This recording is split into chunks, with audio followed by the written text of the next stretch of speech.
Hello guys, welcome to Sam Grow English channel by Sama ma'am.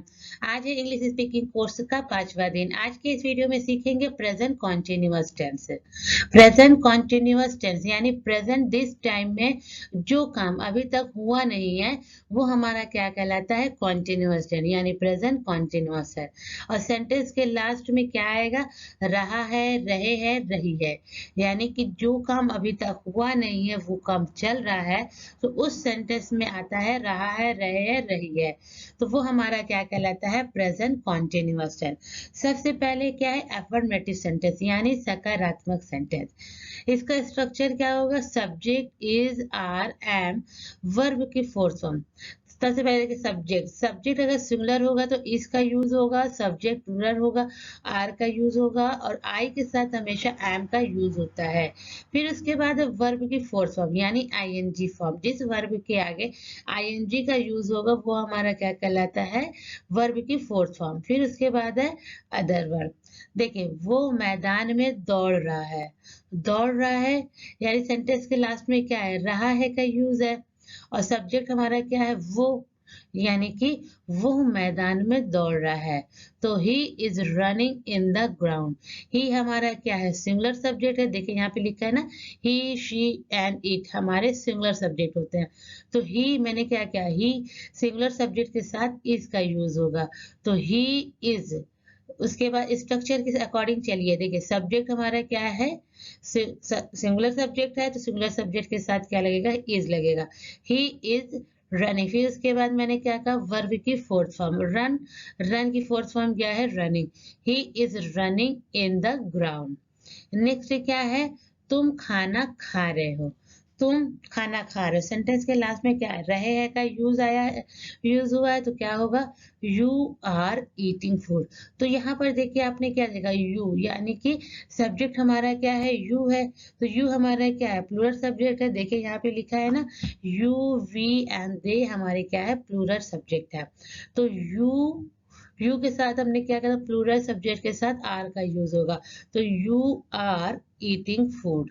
Next क्या है हमारा, माँ खाना बना रही है, तो my mother is cooking food. बना रही है यानी अभी तक बना नहीं है, बना रही है। तो इसके साथ क्या है, माई मदर। माई मदर क्या है, यानी कि जो भी नेम होता है या प्रोफेशनल होता है या किसी का, वो हमारा सिंगुलर कहलाता है।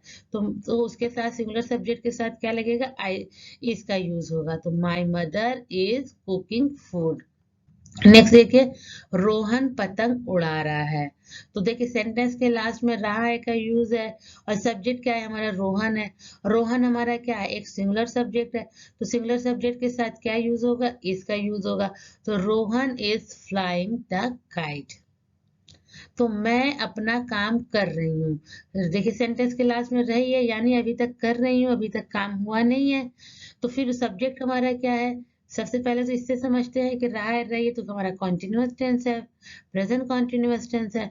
और सब्जेक्ट हमारा क्या है, मैं के लिए क्या यूज होता है, आई के साथ क्या यूज होगा, क्या बताया था, I am doing my work. Next है, मैं बच्चों को कोचिंग पढ़ा रही हूँ। देखिए यानी अभी पढ़ा रही हूँ, अभी पढ़ाई नहीं हूँ। तो माई, तो मैं क्या है हमारा, आई। तो आई के साथ क्या यूज होगा, एम का यूज होगा। तो आई एम कोचिंग किड्स। फिर है हमारा निगेटिव सेंटेंस। निगेटिव सेंटेंस यानी नकारात्मक सेंटेंस। जिस सेंटेंस के लास्ट में नहीं का यूज होगा वो हमारा क्या होता है, निगेटिव सेंटेंस कहलाता है। स्ट्रक्चर क्या होगा, सब्जेक्ट इज, आर, एम, यानी सब्जेक्ट सिंगुलर होगा तो इज का यूज होगा, सब्जेक्ट प्लूरल होगा तो आर का यूज होगा, आई के साथ हमेशा एम का यूज होता है। उसके बाद नॉट का यूज करेंगे, फिर वर्ब की फोर्थ फॉर्म यानी आईएनजी फॉर्म, फिर उसके बाद अदर वर्ब। देखिए वो अपना काम नहीं कर रहा है, देखिए यहाँ पर नहीं का यूज हुआ है। तो सब्जेक्ट क्या है हमारा, वो है। वो के लिए क्या यूज होता है, ही यूज होता है। तो ही हमारा क्या है, सिंगुलर सब्जेक्ट है। तो सिंगुलर सब्जेक्ट के साथ क्या यूज होगा, इसका यूज होगा। आइए इसका इंग्लिश देखते हैं। He is not doing his work. देखिए ही हमारा क्या था, सिंगुलर सब्जेक्ट था, तो सिंगुलर सब्जेक्ट था तो सिंगुलर सब्जेक्ट के साथ इसका यूज किया गया। ही इज, फिर उसके बाद नॉट का यूज किया गया।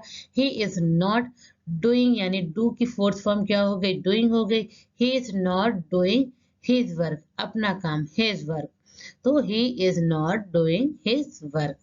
तो स्ट्रक्चर के अकॉर्डिंग अगर आप चलेंगे तो बहुत ही आसान हो जाएगा इंग्लिश बनाना। तो आज बारिश नहीं हो रही है, यानी आज सब्जेक्ट हमारा क्या है, आज है, यानी आज बारिश नहीं हो रही है, तो सब्जेक्ट है आज। और से देखिए रहा है, रही है का यूज है तो कॉन्टिन्यूअस टेंस है। तो आज बारिश नहीं हो रही है, तो सब्जेक्ट हमारा आज है, तो इसकी इंग्लिश देखते हैं। It's not raining today. देखा इट का यूज हुआ, इट के बाद इसका यूज हो गया। It is not raining today, यानी आज बारिश नहीं हो रही है। नेक्स्ट क्या है, विद्यार्थी क्लास में नहीं पढ़ रहे हैं। विद्यार्थी यानी स्टूडेंट, मैंने क्या कहा था, नेम भी हमारा क्या होता है, चाहे वो प्रोफेशनल नेम हो चाहे वो रियल नेम हो, वो हमारा सिंगुलर सब्जेक्ट कहलाता है। तो विद्यार्थी क्लास में नहीं पढ़ रहे हैं, तो स्ट्रक्चर के अकॉर्डिंग चलिए, सबसे पहले क्या यूज होगा, विद्यार्थी के लिए क्या यूज किया जाता है, स्टूडेंट। स्टूडेंट के बाद सब फिर हमारा क्या है, इज। यस, देखें स्टूडेंट्स आर नॉट स्टडिंग। तो स्टूडेंट्स क्या है, यानी एक तो स्टूडेंट्स होते नहीं है, कई होते हैं।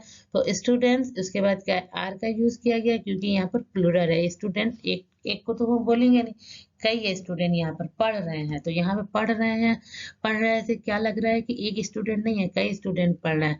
तो students are not studying. Next हमारा क्या है, बंदर पानी में नहीं उछल रहे हैं। तो रहे हैं का यूज है, तो जब रहे हैं तो जाहिर सी बात है यहाँ पर प्लूरल सब्जेक्ट होगा। तो क्या होगा, बंदर, बंदर के लिए क्या यूज होगा, मंकीज। तो उसके बाद हमारा अगर प्लूरल सब्जेक्ट होगा तो क्या यूज होगा, आर का यूज होगा। चलिए देखते हैं, the monkey are not jumping in the water. तो आपने देखा रहे हैं का यूज है, तो रहे हैं तभी यूज होता है जब प्लूरल सब्जेक्ट होगा हमारा, वरना सिंगुलर सब्जेक्ट में हमेशा देखिए ये ट्रिक होता है, ध्यान से देखिएगा, जब रहा है रही है का यूज होगा तो समझ लीजिएगा हमारा जो है वो सब्जेक्ट क्या है, हमारा सिंगुलर सब्जेक्ट है। और रहे हैं का यूज होगा तो क्या है, हमारा प्लूरल सब्जेक्ट होगा। तो बंदर पानी में नहीं उछल रहे हैं, तो the monkey are not jumping in the water. Interrogative sentence, interrogative sentence यानी प्रश्नवाचक वाक्य, यानी कि जिसमें सवाल पूछा जाए वो हमारा क्या कहलाता है, इंटेरोगेटिव सेंटेंस कहलाता है। स्ट्रक्चर देखिए, इज आर एम, फिर उसके बाद सब्जेक्ट, वर्ब की फोर्थ फॉर्म, अदर वर्ब। देखिए इज आर एम, उसी तरीके से सब्जेक्ट सिंगुलर होगा तो इसका यूज होगा, सब्जेक्ट प्लूरल होगा तो वर्ब का यूज होगा। आई के साथ हमेशा एम का यूज किया जाएगा। दूसरा स्ट्रक्चर देखिए, डब्ल्यू एच फैमिली, फिर उसके बाद है इज आर एम, फिर है वर्ब की फोर्थ फॉर्म, फिर है अदर वर्ब। अब आप सोचेंगे दो स्ट्रक्चर क्यों है, पहले आपको एग्जांपल से समझिए दो स्ट्रक्चर कैसे होते हैं इंटेरोगेटिव सेंटेंस में। देखिए पहला देखिए, क्या तुम खेल रहे हो, यानी कि यहाँ पर आपको अगर इसका आंसर, यानी कि जिस क्वेश्चन का आंसर आपको यस या नो में देना होगा, तो वहां हमारा ये पहला रूल काम देगा, पहला स्ट्रक्चर हमारा काम देगा। देखिए क्या तुम खेल रहे हो, तो देखिए इसकी इंग्लिश कैसे बनेगी, आर यू प्लेइंग। देखिए पहले स्ट्रक्चर को देखिए उसी तरीके से बनी ना, यानी कि सब्जेक्ट प्लूरल है तो आर का यूज हुआ, फिर उसके बाद सब्जेक्ट का, यानी कि आर यू प्लेइंग।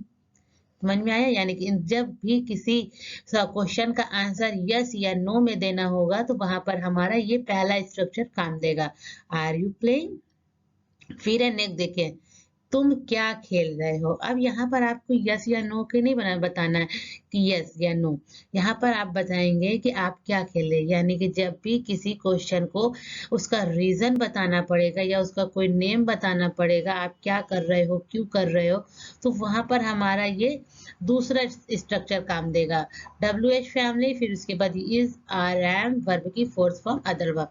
यानी स्ट्रक्चर हमारा सेम यही होगा, बस पहले हमको डब्ल्यू एच फैमिली का यूज कर देना है। देखिए तुम क्या खेल रहे हो, यहाँ पर आपको क्या बताना है, आप क्या खेल रहे हो, आंसर इसका तो यही निकलेगा, यस या नो से तो होगा नहीं। तो इसका देखिए, व्हाट आर यू प्लेइंग, यानी कि व्हाट का यूज पहले हो गया, फिर है आर यू प्लेइंग। देखिए सेम उसी तरीके से हुआ ना, जैसे आर यू प्लेइंग यहाँ पर भी लिख दिया गया, बट यहाँ पर पहले व्हाट का यूज कर दिया गया।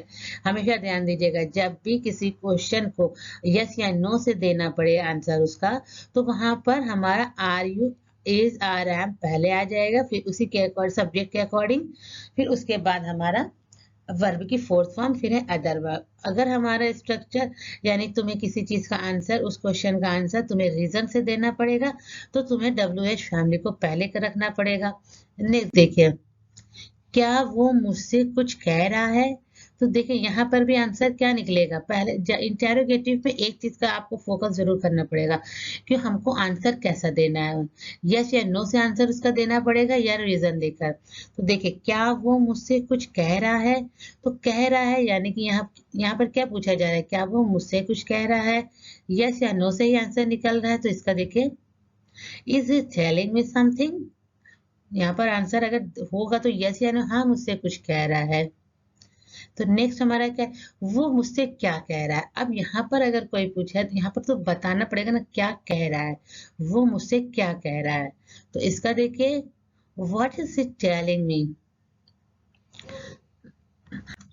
फिर है हमारा निगेटिव इंटेरोगेटिव। इसका भी स्ट्रक्चर देखिए, निगेटिव इंटेरोगेटिव मतलब यानी कि जिस भी क्वेश्चन में नहीं का यूज किया जाता है वो हमारा इंटेरोगेटिव। इंटेरोगेटिव क्या है, यानी क्वेश्चन यानी कि प्रश्नवाचक सवाल किया जा रहा है। कभी कभी ऐसे भी होते हैं ना जिस सवाल में नहीं का यूज हो जाता है, तो वो हमारा क्या होता है, निगेटिव इंटेरोगेटिव, यानी जो प्रश्नवाचक है वो नकारात्मक प्रश्नवाचक है, तो हमारा निगेटिव इंटेरोगेटिव कहलाता है। अब जब इंटेरोगेटिव है तो इंटेरोगेटिव में हमने क्या कहा था, दो स्ट्रक्चर काम देते हैं। एक हमारा इज आ रहा है या सब्जेक्ट, फिर उसके बाद नॉट का यूज होगा। हमेशा ध्यान दीजिए, जब भी निगेटिव इंटेरोगेटिव होगा तो सब्जेक्ट के बाद नॉट का यूज होगा, फिर है वर्ब की फोर्थ फॉर्म, फिर है अदर वर्ब। फिर सेम पहला स्ट्रक्चर की तरह दूसरा भी स्ट्रक्चर होगा, बस उसमें WH फैमिली को पहले रख दिया जाएगा, फिर उसके बाद is are am subject not verb की फोर्थ फॉर्म अदर वर्ब। देखिए, क्या वो घर नहीं आ रहा है, नहीं का यूज हुआ। देखिए पहला सवाल भी है, क्या वो घर नहीं आ रहा है, ये सवाल भी है, और सवाल में ही हमारा निगेटिव यानी नकारात्मक है, यानी कि ये नहीं आ रहा है। तो अब यहाँ पर सबसे पहले ये जानिए, नहीं आ रहा है तो यहाँ पर आंसर क्या देना है, यस या नो पर, यानी जो सवाल पूछा जा रहा है वो यस से देना पड़ेगा या नो से। तो क्या वो घर नहीं आ रहा है, तो इसका आंसर क्या निकलेगा, हाँ आ रहा है या फिर नहीं आ रहा है। तो देखिए इसकी English, is he not coming home. तो देखिए इज ही सब्जेक्ट के बाद हमने नॉट का यूज कर दिया गया, लेकिन निगेटिव सेंटेंस में क्या था, यानी कि हेल्पिंग वर्ब के बाद नॉट का यूज होता था निगेटिव सेंटेंस में। जब निगेटिव इंटेरोगेटिव में यूज होगा तो हमारा नॉट जो है सब्जेक्ट के बाद यूज होगा, हेल्पिंग वर्ब के बाद नहीं यूज होगा। तो देखिए, is he not coming home.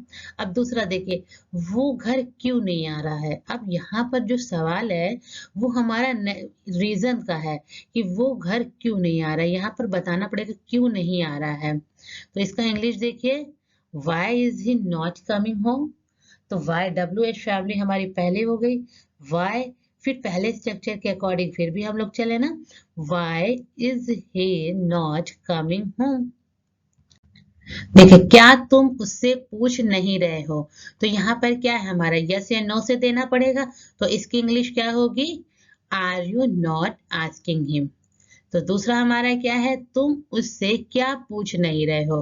तो क्या पूछ नहीं रहे हो यानी कि यहाँ पर हमको रीजन देना पड़ेगा, तो इसका स्ट्रक्चर क्या होगा, what are you not asking him. तो व्हाट का यूज पहले हो गया, उसके बाद are you not asking him, पहले स्ट्रक्चर के अकॉर्डिंग। तो इंटेरोगेटिव सेंटेंस में सबसे ज्यादा आपको फोकस करनी पड़ेगी, आंसर हमको यस या नो से देना होगा या फिर उसका रीजन दे के देना होगा। यस या नो से देना होगा तो पहले स्ट्रक्चर को फॉलो करिएगा, अगर आपको आंसर रीजन दे के देना पड़ेगा तो WH फैमिली वाला आपको यूज करना पड़ेगा।